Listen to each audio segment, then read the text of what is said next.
Myself, Dr. Manoj Kumar Sharma, government college Khetri, सहायक आचार्य EFM। आज हम बीकॉम पार्ट फर्स्ट के अंतर्गत विनिमय साध्य विलेख, जिनमें चेक का भुगतान के संबंध में बैंक और ग्राहक का क्या कर्तव्य और दायित्व है, उनका भुगतान किस प्रकार किया जाता है, इसके बारे में चर्चा करेंगे। नेक्स्ट, विनिमय साध्य विलेखों का भुगतान ग्राहक और बैंक के बीच एक अप्रत्यक्ष संबंध होता है, जिसके अंतर्गत बैंक एजेंट के रूप में कार्य करता है। बैंक का यह दायित्व होता है कि वह अपने ग्राहक के चेकों का यथासमय विधिवत रूप से भुगतान कर दे। बैंक यह कार्य तब तक करता रहता है जब तक कि ग्राहक के खाते में पर्याप्त राशि जमा शेष रहती है और उसके पास चेक अनादरित करने का कोई संतोषजनक कारण नहीं हो, अन्यथा बैंक अपने ग्राहक को होने वाली हानि के लिए उत्तरदायी होता है। इस संबंध में बैंक का उत्तरदायित्व धारा 31 के अनुसार इस प्रकार है: जब चेक के लेखक के खाते में प्रस्तुत चेक के भुगतान के लिए यथेष्ट मात्रा में राशि जमा हो और जिसे इस चेक के भुगतान में उपयुक्त प्रकार से काम में ली जा सकती हो, तो बैंक को अपने ग्राहक के चेक का भुगतान अवश्य ही कर देना चाहिए। भुगतान करने में त्रुटि करने पर चेक के लेखक को होने वाली क्षति के लिए बैंक उत्तरदायी होता है। भुगतानकर्ता सौदी बैंकर का दायित्व भी होता है। जिस पर चेक लिखा जाता है उसे आढ़ती और भुगतानकर्ता बैंकर अथवा सौदी बैंकर कहते हैं। सौदी बैंकर का दायित्व यह होता है कि वह अपने ग्राहक द्वारा लिखित ऐसे चेकों का भुगतान करें जिसके शोधन के लिए ग्राहक के खाते में पर्याप्त राशि जमा और ग्राहक को बैंक द्वारा अधिविकर्ष ओवरड्राफ्ट की सुविधा दी गई हो, जिसे यथोचित समय पर भुगतान हेतु प्रस्तुत किया गया हो, जिसे उचित रूप में प्रारूप में लिखा गया हो, जिसके भुगतान पर ग्राहक, न्यायालय और राज्य की ओर से कोई प्रतिबंध नहीं लगाया गया है। अपने ग्राहक के चेकों का भुगतान करने का दायित्व निभाने के साथ ही बैंकर को कुछ कर्तव्य भी पूरे करने पड़ते हैं। भुगतानकर्ता बैंकर का पहला कर्तव्य यह होता है कि ये वही व्यक्ति तथा आहरणकर्ता के निर्देशानुसार चेक का भुगतान करे। यदि इसमें लापरवाही करता है तो उस पर भारी दायित्व आ जाता है। चेक के गलत भुगतान से बैंकर न केवल भुगतान की राशि तक बल्कि चेक के वास्तविक स्वामी को होने वाली क्षति के लिए भी दायी होता है। चेक का भुगतान करते समय भुगतानकर्ता बैंकर को बुद्धिमत्ता से काम लेना चाहिए। नेक्स्ट, यदि सौदी बैंक अपने ग्राहक के आदेश की अवहेलना करता है तो उसे उत्तरदायी बनना पड़ता है, जो कि इस प्रकार है: ग्राहक के आदेश की अवहेलना। यदि कोई बैंक अपने ग्राहक के आदेशों की अवहेलना कर चेक का भुगतान कर देता है तो वह भुगतान की गई राशि ग्राहक के खाते में नाम नहीं लिख सकता। जमाओं में कमी: जब बैंक अपने ग्राहक के आदेश की अवहेलना करके चेक का भुगतान कर देता है और उसके खाते में कम हुई रकम के कारण किसी दूसरे चेक का अनादरण हो जाता है तो इसे ग्राहक को हुई क्षति के लिए पूर्ति भी करनी पड़ेगी। रोके गए चेक का भुगतान: यदि बैंक अपने ग्राहक द्वारा रोके गए चेकों का भुगतान कर देता है तो ऐसी स्थिति में इस भुगतान के कारण ग्राहक को दोहरी हानि वहन करनी पड़ती है। ऐसे चेकों को भुगतान को अनियमित भुगतान माना जाएगा तथा भुगतान की गई राशि के लिए बैंक ही उत्तरदायी होगा। भुगतानकर्ता बैंकर को नेक्स्ट में भुगतानकर्ता बैंकर को वैधानिक संरक्षण: बैंकर का यह दायित्व है कि चेक का भुगतान अपने ग्राहक के आदेशानुसार सही व्यक्ति को करे। बैंक के पास भुगतान के लिए आए हुए चेकों का भुगतान उनकी यथेष्ट जांच करने के पश्चात ही करना चाहिए, अन्यथा उसे धारा 128 के अंतर्गत वैधानिक संरक्षण नहीं मिलेगा। धारा 128 के अनुसार जब किसी बैंकर ने जिस पर रेखांकित चेक लिखा गया है इस चेक का यथाविधि भुगतान कर दिया गया हो तो सौदी बैंकर उसके लेखक उन सभी अधिकारों को प्राप्त कर लेंगे जो वास्तविक स्वामी को भुगतान कर देने में उपलब्ध होते हैं। अतः धारा 128 के अंतर्गत संरक्षण प्राप्ति के लिए 2 शर्तों का पालन करना आवश्यक है: भुगतान रेखांकित चेक का होना चाहिए और भुगतान यथाविधि किया जाना चाहिए। नेक्स्ट, रेखांकित चेक। रेखांकित चेक के बारे में भुगतानकर्ता बैंकर का दायित्व होता है कि वह आहरणकर्ता द्वारा रेखांकन में दिए गए निर्देशों का पालन करें, तभी उसे धारा 128 के अंतर्गत उपलब्ध संरक्षण प्राप्त होगा। यदि बैंकर ने रेखांकित चेक का यथाविधि भुगतान कर दिया है तथा ग्राहक के निर्देशों का पालन किया है तो वह भुगतानकर्ता बैंकर अपने दायित्व से मुक्त हो जाता है, चाहे संग्रहकर्ता बैंकर ने वास्तविक स्वामी के स्थान पर किसी अन्य व्यक्ति की ओर से भुगतान क्यों न लिया हो। इस धारा के अंतर्गत चेक के आहरणकर्ता को भी संरक्षण देने की व्यवस्था की गई है, अतः चेक का आहरणकर्ता भी अपने दायित्व से मुक्त हो जाता है। नेक्स्ट, आदेशानुसार देय चेक। चेक पर भुगतानकर्ता बैंकर को धारा 85(1) के अंतर्गत निम्नलिखित वैधानिक संरक्षण प्राप्त है: जब किसी आदेशानुसार देय चेक पर आदाता द्वारा अथवा आदाता की ओर से पृष्ठांकन किया जाना प्रतीत हो तो यथाविधि भुगतान हो जाने पर ऐसे चेक का आहर्ता अपने दायित्व से मुक्त हो जाता है, और चाहे ऐसे चेक का भुगतान जाली ही क्यों न हो। इस संरक्षण को प्राप्त करने के लिए आवश्यक है कि चेक का पृष्ठांकन नियमित होना चाहिए तथा उसका यथाविधि भुगतान होना चाहिए। नेक्स्ट है वाहक चेक। वाहक चेक पर भुगतानकर्ता बैंकर को धारा 35(2) के अंतर्गत संरक्षण मिलता है। यदि किसी चेक का निर्गमन वाहक चेक के रूप में किया गया हो और उसके वाहक धारक को यथाविधि भुगतान कर देने पर सौदे बैंक अपने दायित्व से मुक्त हो जाता है, चाहे इस प्रकार के चेक का सामान्य या विशिष्ट पृष्ठांकन किया गया हो। यदि ऐसे चेक चुरा लिया गया और बैंकर ऐसी चोरी की जानकारी के बिना उस चेक का भुगतान कर देता है तो बैंकर अपने दायित्व से मुक्त हो जाता है और उसे धारा 85(2) का संरक्षण प्राप्त होता है। नेक्स्ट है यथाविधि भुगतान। धारा 10 में क्या नियम है? भारतीय विनिमय साधे विलेख अधिनियम की धारा 10 के अनुसार यथाविधि भुगतान करने का आशय ऐसे भुगतान से है जो विलेख की स्पष्ट अवधि के अनुसार विलेख पर अधिकारी रखने वाले किसी भी व्यक्ति को सद्विश्वास और बिना लापरवाही के ऐसी परिस्थिति में किया जाए जिससे वह संदेह उत्पन्न न हो तो वह व्यक्ति विलेख को भुगतान पाने का अधिकारी नहीं है। नेक्स्ट है यथाविधि भुगतान में निम्नलिखित बातों का होना आवश्यक है। विलेख की स्पष्ट अवधि के अनुसार भुगतान।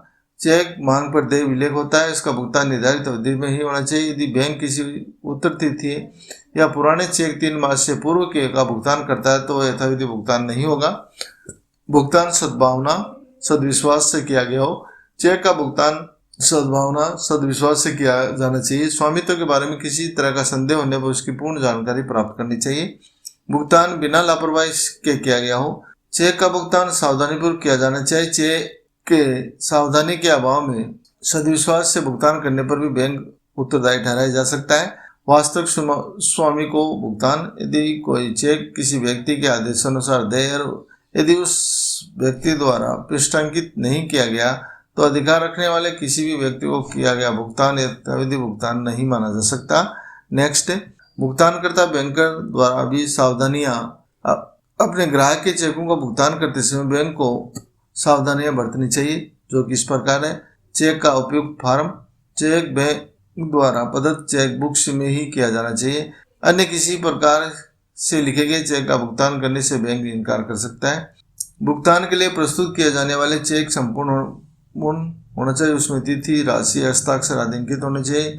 अपूर्ण चेक के भुगतान को बैंक बना कर सकता है। चेक की तारीख। चेक पर तारीख पूर्ण रूप से अवश्य लिखी जानी चाहिए। यदि बिना तारीख लिखा चेक भुगतान के लिए प्रस्तुत किया जाता है तो बैंक उसका भुगतान करने से इनकार कर सकता है। नेक्स्ट काल तिरोहित चेक। ऐसे चेक जिनकी भुगतान की अवधि समाप्त हो जाती है उसे काल तिरोहित चेक कहते हैं। भारत में चेक की तिथि से लिखने की तिथि 3 माह पश्चात भुगतान के लिए पेश किया गया चेक काल तिरोहित चेक माना जाता है।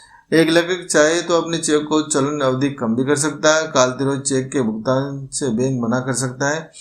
लेखक द्वारा ऐसे चेक पर नई तारीख लिखकर हस्ताक्षर कर देने से चेक को पुनः 3 माह के लिए चलन में डाला भी जा सकता है। उत्तर तृतीय चेक। यदि किसी चेक का लेखक चेक लिखते समय उस पर आगामी तिथि लिख देता है तो ऐसी चेक को उत्तर तृतीय चेक कहते हैं। उदाहरण के लिए यदि एक बैंक 1 अक्टूबर 2020 को लिखा गया चेक उस तिथि पर आगामी 1 नवंबर 2020 लिखी जाए तो वह उत्तर तृतीय चेक कहलाएगा। ऐसे चेक विधि अमान्य तो नहीं होता परंतु उस तिथि से प्रभावी होता है जो इसमें लिखी गई है। अतः बैंकर को ऐसे चेक का भुगतान उसमें लिखित तिथियों से पहले नहीं करना चाहिए, अन्यथा बैंक का निम्न प्रकार से भी उत्तरदायी हो सकता है। ऐसे चेक का लेखक देय तिथि से पूर्व बैंक को चेक का भुगतान करने से रोक सकता है। यदि बैंक ने इससे पूर्व ही भुगतान कर दिया है तो वह उक्त रकम से ग्राहक के खाते को डेबिट या नाम पक्ष नहीं कर सकता। देय तिथि से पूर्व यदि ग्राहक पागल या दिवालिया हो जाता है तो बैंक को तुरंत चेक का भुगतान रोक देना चाहिए। कुर्की आदेश के द्वारा न्यायालय भी चेक का भुगतान रोक सकता है। अगर बैंक देय तिथि से पूर्व भुगतान कर चुका है तो उस राशि के लिए व्यक्तिगत रूप से देय बन जाता है। देय तिथि से पूर्व किया गया भुगतान यथाविधि भुगतान नहीं माना जाता, अतः बैंक को वैधानिक संरक्षण नहीं मिलता। नेक्स्ट चेक की रकम। चेक की रकम निश्चित होनी चाहिए, शब्दों और अंकों में लिखी जानी चाहिए। यदि शब्दों और अंकों की लिखी गई रकम में अंतर होता है तो धारा 18 के अनुसार शब्दों में लिखी गई रकम कोई सही माना जाता है। यदि इस प्रकार एक सौदी बैंक शब्दों में अंकित राशि का भुगतान कर देती है तो उस पर कोई वैधानिक संकट नहीं आता, लेकिन व्यवहार में बैंक ऐसे चेक की राशि निश्चित नहीं है लिखकर लौटा भी सकता है। चेक लेखक के हस्ताक्षर। चेक का भुगतान करने से पहले भुगतानकर्ता बैंकर को यह देख लेना चाहिए कि उस पर आहरणकर्ता के हस्ताक्षर वास्तविक है, किसी ने जाली हस्ताक्षर तो नहीं किए हैं। बैंक के पास ग्राहक के लेखक के हस्ताक्षर के नमूने के हस्ताक्षर होते हैं, उनसे मिलान कर लेना चाहिए। यदि इन हस्ताक्षरों में कोई अंतर विविधता दिखाई दे तो चेक का भुगतान नहीं करना चाहिए और ग्राहक को इसकी सूचना तुरंत देनी चाहिए। एक अनपढ़ व्यक्ति भी चेक पर हस्ताक्षर के स्थान पर अपने अंगूठे का निशान बनाता है और चेक के पृष्ठांकन के लिए भी अंगूठे के निशान का उपयोग किया जाता है। संदेहात्मक स्थिति में अंगूठा निशानी की पुष्टि करवा लेनी चाहिए। जब कोई व्यक्ति एजेंट के रूप में हस्ताक्षर करता है तो उसकी नियुक्ति वैधानिक संलेख के अंतर्गत ही की जानी चाहिए। संलेख की एक प्रति बैंक को भी देनी चाहिए। यदि किसी ग्राहक की चेक बुक चोरी चली जाती है और चोरी करने वाला अनाधिकृत रूप से ग्राहक के खाते में से धनराशि निकाल लेता है तो ऐसी स्थिति में सौदी बैंक असावधानी के लिए ग्राहक के प्रति उत्तरदायी होगा। चाहे बैंक ने अपने नियम में यह व्यवस्था कर रखी हो कि प्रत्येक ग्राहक को अपनी चेक बुक ताले के भीतर रखी हो, अन्यथा वह ग्राहक को होने वाले किसी आने के लिए उत्तरदायी नहीं होगा। नेक्स्ट, भुगतान के संबंध में पूर्वक और लेखक का क्या कर्तव्य है, जो कि इस प्रकार है। चेक को सावधानीपूर्वक भरना। लेखक और आहरणकर्ता का दायित्व है कि वह चेक को सावधानीपूर्वक भरे, राशि के आगे पीछे जगह नहीं छोड़े, अंक और शब्दों में एक ही राशि लिखे। लंदन संयुक्त तस्कंद बैंक बनाम मैकमिलन विवाद में न्यायालय ने निर्णय दिया कि चेक आहरणकर्ता की असावधानी के लिए बैंक उत्तरदायी नहीं होगा, ग्राहक को ही हानि वहन करनी पड़ेगी। चेक पुस्तिकाओं को सावधानीपूर्वक सुरक्षित रखना। यदि कोई ग्राहक अपने चेक बुक में अग्रिम हस्ताक्षर करके रखता है और उसकी लापरवाही से उस चेक बुक को कोई चुरा कर अपनी इच्छा अनुसार प्रविष्टियां भरकर बैंक से भुगतान प्राप्त कर लेता है तो उसके लिए बैंक भी उत्तरदायी नहीं होता है। नेक्स्ट है जालसाजी की बैंक को चेतावनी। ग्राहक को जालसाजी की जानकारी मिलते ही तुरंत बैंक को सूचित कर देना चाहिए। यदि इसमें लापरवाही के कारण बैंकर सदविश्वास से बिना जानकारी के भुगतान कर देता है तो बैंकर ऐसे जालसाजी वाले चेक के भुगतान के लिए उत्तरदायी नहीं होगा। कटापटा चेक जारी न करना। ग्राहक का कर्तव्य है कि वह कटापटा चेक जारी नहीं करे, ऐसे चेक को नष्ट कर देना चाहिए। परिवर्तन पर हस्ताक्षर। यदि ग्राहक चेक का कोई परिवर्तन करता है तो इसे परिवर्तन पर उसे हस्ताक्षर कर देना चाहिए। बिना हस्ताक्षर के ये परिवर्तन के कारण बैंक भुगतान करने से मना कर सकता है, अतः ऐसे चेक का भुगतान नहीं करना चाहिए। बैंक को भुगतान रोकने की उचित समय पर सूचना। यदि कोई ग्राहक चेक जारी करने के पश्चात उसका भुगतान रोकना चाहे तो इसकी सूचना बैंक को भुगतान करने से पूर्व लिखित में देनी आवश्यक है। भुगतान रोकने के आदेश प्राप्ति के पश्चात बैंक को ग्राहक के आदेश के प्रतिकूल कार्य करने का कोई अधिकार नहीं है। नेक्स्ट, पृष्ठांकनों की जांच। चेकों का भुगतान करने से पूर्व बैंक को चेक के पृष्ठांकनों की भी पूर्ण रूप से जांच कर लेनी चाहिए। पृष्ठांकनों की जांच करते समय बैंक को यह देख लेना चाहिए कि पृष्ठांकन नियमित और उचित है अथवा नहीं। पृष्ठांकों को द्वारा प्रत्येक पृष्ठांकन पर उचित रूप से हस्ताक्षर किए हैं या नहीं। अतः पृष्ठांकों की जांच करते समय निम्नलिखित बातों का हमें ध्यान रखना चाहिए, बैंकों को ध्यान रखना चाहिए। यदि कोई चेक प्रापक के खाते में दे हो और ऐसे चेक की राशि प्रापक के खाते में नहीं जमा करनी चाहिए। यदि ऐसे चेक का किसी अन्य व्यक्ति के नाम से पृष्ठांकन कर दिया गया हो तो बैंक को ऐसे पृष्ठांकन पर ध्यान नहीं देना चाहिए। ग्राहक को देय चेक हमेशा ग्राहक को ही देय बना रहता है, ऐसे चेक का भुगतान ग्राहक को ही कर देना चाहिए। ग्राहक के हस्ताक्षरों का मिलान तो बैंकर कर सकता है, लेकिन सभी पृष्ठांकों के हस्ताक्षरों का मिलान तो बैंकर नहीं कर सकता। यदि ऐसे चेकों का जाली पृष्ठांकन किया गया है और बैंक ने पूर्ण सावधानी से उनका भुगतान कर दिया है तो सऊदी बैंक की धारा 16(2) के अनुसार वैधानिक संरक्षण प्राप्त होता है। नेक्स्ट, भुगतान का समय। धारा 65 के अनुसार बैंक उन्हीं चेकों का भुगतान करता है जो बैंक के व्यावसायिक कार्यविधि में प्रस्तुत किए गए हैं। बैंक अपने व्यावसायिक समय की सूचना अपने भवन के मुख्य द्वार पर सूचना पट पर अंकित कर देता है। समय में परिवर्तन की सार्वजनिक सूचना भी पूर्व में देनी पड़ती है। जनता को सुविधा के लिए बैंक अवकाश के दिनों की सूची भी घोषित कर देते हैं। सामान्यतः व्यावसायिक घंटों में चेक का भुगतान किया जाता है। कभी कभी ग्राहक की सुविधा के लिए कार्यविधि में लिए गए चेकों का भुगतान कार्यविधि समाप्त हो जाने के बाद भी किया जा सकता है। नेक्स्ट, अपर्याप्त धन। भारतीय विनिमय साध्य अधिनियम की धारा 4 में किए गए संशोधन में जो 1 अप्रैल 1989 से प्रभावी है, ये प्रावधान किया कि जहां एक व्यक्ति द्वारा बैंकर के पास रखे गए खाते पर किसी ऋण पर या देयता के पूर्ण या आंशिक भुगतान के लिए खाते से रकम का भुगतान करने के लिए आहरित चेक बैंक द्वारा खाते में जमा धन की रकम की अपर्याप्तता या उस खाते से भुगतान के लिए व्यवस्था की गई रकम से अधिक होने के कारण लौटाया जाए, ऐसे व्यक्ति को अपराधी माना जाएगा। इसके लिए जेल और जुर्माना दोनों साथ साथ है। जुर्माना चेक की राशि से दुगना और जेल 2 वर्ष के लिए हो सकती है। यह सुनिश्चित करने के लिए ईमानदार एवं सच्चे आहरणकर्ता को परेशान नहीं किया जाए, अधिनियम में पर्याप्त सावधानियां और सुरक्षा उपायों का भी प्रावधान किया गया है। अधिनियम के अंतर्गत सजा के लिए पूर्वापेक्षा के रूप में ये सावधानियां निम्नानुसार है, जो कि इस प्रकार है। नेक्स्ट, संदर्भित चेक देयताओं की चुकौती के लिए जारी किया जाना चाहिए। उपहार के रूप में किया गया चेक इसमें शामिल नहीं किया जाएगा। संदर्भित चेक समय पर आधार 3 माह या उसकी विशेष वैधता अवधि के अंदर जो भी पहले हो प्रस्तुत किया जाना चाहिए। नकारे जाने की सूचना प्राप्त हो जाने के 1 माह के अंदर भुगतान की मांग करते हुए आदाता और धारक द्वारा यथासमय नोटिस दिया जाना चाहिए। नोटिस प्राप्त होने पर आर्ता द्वारा 15 दिन के अंदर भुगतान किया जाना चाहिए। यदि वह ऐसा नहीं करता है तो अभियोग को दोषी ठहराया जा सकता है। उचित समय में केवल आदाता और धारक द्वारा ही शिकायत की जा सकती है। कार्रवाई का कारण उत्पन्न होने के बाद 1 माह के अंदर शिकायत की जानी चाहिए। प्रथम श्रेणी के मेट्रोपोलिटन मजिस्ट्रेट या जुडिशियल मजिस्ट्रेट से छोटे न्यायालय द्वारा अपराध की जांच नहीं की जाएगी। नेक्स्ट, यथेष्ट जमा बाकी के संबंध में बैंक को निम्न बातों का हमें ध्यान रखना चाहिए।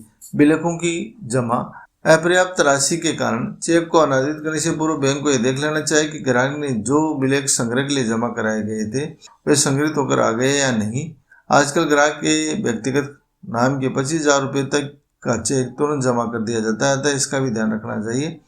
2 खातों में स्थानांतरण, यदि किसी ग्राहक के बैंक की एक ही शाखा में 2 खाते हैं, एक नाम बाकी का है, दूसरा जमा बाकी हो, यदि चेक नाम बाकी वाले खाते पर दिया गया हो तो बैंक को उसका भुगतान नहीं करना चाहिए और राशि स्थानांतरण करने की कोई आवश्यकता नहीं है।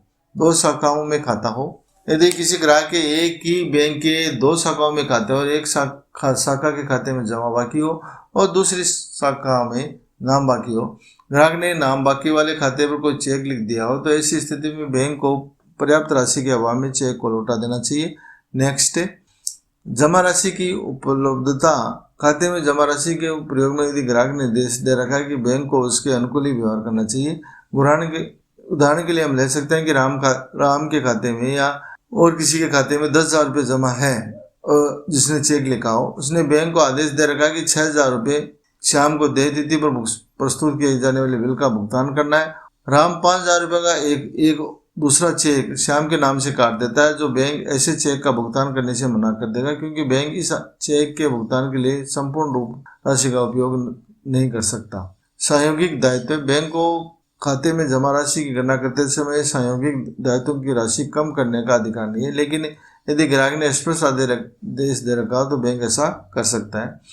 आंशिक राशि का भुगतान, यदि ग्राहक के खाते में चेक पर उल्लेखित राशि के बराबर जमा न हो तो ऐसी स्थिति में क्या बैंक चेक के प्रापक को आंशिक राशि का भुगतान कर सकता है? इसका स्पष्ट उत्तर यह है कि बैंक इसका भुगतान नहीं कर सकता, नहीं ग्राहक के खाते के बारे में जानकारी दे सकता है। नेक्स्ट, एक से अधिक चेक भुगतान के लिए प्रस्तुत होने पर, यदि किसी ग्राहक के खाते में एक से अधिक चेक एक साथ भुगतान के लिए प्रस्तुत किए जाते हैं, यदि खाते में पर्याप्त राशि जमा होती है तो प्रस्तुतिकरण के क्रम में भुगतान कर दिया जाता है। लेकिन यदि राशि अपर्याप्त है तो या पर्याप्त राशि जमा नहीं है तो प्रश्न उठता है कि किस चेक का भुगतान कब किया जाए या कैसे किया जाए और किस चीज का भुगतान नहीं किया जाए। यदि चेक भुगतान के लिए खिड़की पर प्रस्तुत किया गया है तो प्रस्तुति क्रम में जब तक यथेष्ट जमा राशि हो तब तक भुगतान कर देना चाहिए, लेकिन जब डाक से समाशोधन गृह द्वारा एक साथ भुगतान के लिए प्रस्तुत किए जाते हैं तो भुगतान के क्रम का निर्धारण करना मुश्किल हो जाता है। इसमें स्कॉटलैंड में तो ऐसी परंपरा है कि सभी चेकों को बिना भुगतान के वापस कर देते हैं, लेकिन यह न्यायसंगत न होने के कारण ऐसी स्थिति में ग्राहक को साख की रक्षा के लिए ग्राहक अधिक से अधिक चेकों का भुगतान कर देना चाहिए। छोटी राशि के चेकों का भुगतान सबसे पहले करना चाहिए। नेक्स्ट, कुर्की आदेश के बारे में हम बैंकर और ग्राहक के अध्याय या उस वीडियो में चर्चा कर चुके हैं, जो न्यायालय द्वारा बैंक के नाम जारी किया गया ऐसा आदेश है जिसमें बैंक को किसी खातेदारी के खाते में से भुगतान करने पर रोक लगा दी जाती है। नेक्स्ट, भुगतान रोकना। जब कोई ग्राहक चेक काटने के पश्चात यदि वह नहीं चाहता कि उसका भुगतान किया जाए तो बैंक को लिखित आदेश दे सकता है उस चेक का भुगतान रोक दिया जाए। सामान्यतः यह आदेश चेक के लेखक को ही देना चाहिए, किंतु कभी कभी चेक का प्रापक या धारक भी चेक के खो जाने पर बैंक को सीधी सूचना दे सकता है। ऐसी दशा में बैंक को चेक का भुगतान रोक देना चाहिए। संयुक्त खाते की दशा में किसी एक खाते द्वारा भुगतान रोकने का आदेश देने पर चेक का भुगतान रोक दिया जाता है, चाहे उसे चेक पर हस्ताक्षर करने का अधिकार न हो। इसी प्रकार साझेदारी कंपनी, प्रन्यास और निष्पादक के खातों पर लिखे गए चेकों का भुगतान किसी भी एक साझेदार कंपनी के संचालक, प्रन्यासी या निष्पादक द्वारा रोका जा सकता है। भुगतान रोकने की सूचना चेक के भुगतान होने के पूर्व ही देनी चाहिए। चेक की राशि ग्राहक को सुपुर्द करने से पहले तक भुगतान रोका जा सकता है, लेकिन एक बार जब प्रापक या धारक को राशि सौंप दी गई हो तो चेक का भुगतान नहीं रोका जा सकता। भुगतान रोकने की सूचना बैंक के कार्यालय में सक्षम अधिकारी को देनी चाहिए। ऐसी सूचना बैंक के लेटर बॉक्स में नहीं डालने से पर्याप्त नहीं है। उच्चतम न्यायालय ने फरवरी 2003 में निर्णय में यह कहा है कि भुगतान रुकवाना भी पर्याप्त धनराशि के अभाव में चेक के अनादरण के समान ही है, अतः इस पर धारा 138 के प्रावधान लागू होंगे। नेक्स्ट, निम्न परिस्थितियों में बैंक चेक का भुगतान करने से मना कर सकता है, जो कि इस प्रकार है। ग्राहक की मृत्यु। बैंकर को जैसे ही विश्वस्त रूप से अपने ग्राहक की मृत्यु की सूचना मिलती है तो वैसे ही ग्राहक के खाते में से चेकों का भुगतान रोक देना चाहिए, क्योंकि मृत्यु के पश्चात ग्राहक का आदेश प्रभाव शून्य हो जाता है। उसकी संपत्ति पर उसके उत्तराधिकारियों का अधिकार हो जाता है। ग्राहक का दिवालिया हो जाना। जब बैंक का कोई ग्राहक दिवालिया घोषित हो जाता है तो उसकी संपूर्ण संपत्ति और आस्तियां उसके बैंक खाते की शेष राशि भी सम्मिलित है सरकारी प्रापक के अधीन हो जाती है। अतः बैंक को किसी ग्राहक द्वारा दिवालिया घोषित होने के लिए प्रस्तुत किए गए प्रार्थना पत्र की जानकारी मिलते ही ऐसे चेकों का भुगतान रोक देना चाहिए। नेक्स्ट, ग्राहक का पागलपन होना। बैंक को अपने किसी ग्राहक के पागल हो जाने या मस्तिष्क विक्षिप्त हो जाने की अधिकृत सूचना मिल जाती है तो उसके खाते में से भुगतान रोक देना चाहिए। पागलपन का निर्णय स्वयं बैंक को नहीं लेना चाहिए। अभिहस्तांकन की सूचना। जब बैंकर को अपने किसी ग्राहक से ये सूचना मिले कि उसके अपने बैंक खाते की जमा राशि की यथाविधि किसी के पक्ष में अभिहस्तांकित कर दी है तो ग्राहक द्वारा लिखे गए चेकों का भुगतान रोक देना चाहिए। न्याय भंग या न्यास भंग। जब बैंकर को ज्ञात हो जाएगी कि उसका कोई ग्राहक जो किसी ट्रस्टी खाते का संचालन करता है, न्यास भंग करते हुए ट्रस्ट खाते में जमा धन का दुरुपयोग करता है तो बैंकर को उस खाते पर लिखे गए चेकों का भुगतान रोक देना चाहिए। दोष युक्त स्वामित्व हो। यदि किसी चेक को प्रस्तुत करने वाले पक्षकार का स्वामित्व दोषयुक्त है, बैंकर को इस तथ्य की जानकारी मिल जाए तो ऐसे चेक का भी भुगतान रोक देना चाहिए। Next, thank you.